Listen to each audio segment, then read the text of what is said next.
ஆ ஐயோ மாமா விசுக்கு வலிக்குது. அப்பா. யாரும் அது மாப்பிள்ளையா? ஆமா மாமா. மாப்பிள்ள உங்களுக்கெல்லாம் ஒரு மாமனார் கண்ணு தெரியாது. ஏதாவது நல்ல கேட்ட தானே வருவீங்க. ஆமா மாமா. ஏதாவது விசேஷமா மாப்பிள்ள? வீட்டுல ஏதாவது விசேஷம் தான் கிளம்புறது, அதனாலதான் கொடுத்துட்டு போலான்னு வந்தேன். மறக்காம இவன் நல்ல காரி தேர்தல் வாங்கக்கூடாதா? ஐயோம்மா மாப்பிள்ள.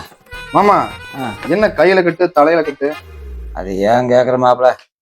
ஒத்த நேத்து உலக்கி எடுத்து ஊட்டி ஊட்டி அடிச்சு போட்டா மாப்பிள்ள. இதே மீன் மாதிரி இருக்குந்த என்னாச்சு மாமா? மாப்பிள்ள நீங்க ஒரு நாயத்து சொல்லு. சொல்லுங்க கேட்போம். நேத்து அவளுக்கு உடம்பு சரியில்லை மாப்பிள்ள. குழுவுல 10,000 பணம் வாங்கிட்டு வர சொன்னேன். நானும் போய் ஒரு 10,000 வசூல் பண்ணிட்டு வந்தேன். நைட்டு வரும்போது அடிக்கிற வேலுக்கு 2 பீர் அடிச்சா நல்லா இருக்குன்னு போய் கப்புன்னு வாங்கி அடிச்சிட்டேன். பீர் தான் அடிச்ச? ஆமா.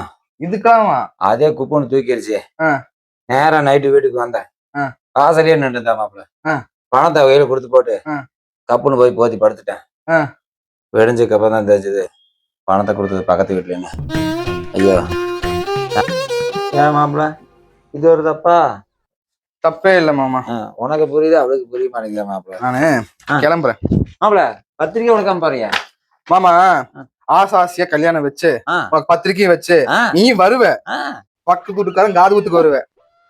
இங்கயாவது அத்தை மணி அடிச்சா அங்க ஊர்ல அத்தனை மணி அடிப்பானுங்க. அந்த பக்கம் எனக்கு எதுக்கு? பேசாம இங்கேயே கடை.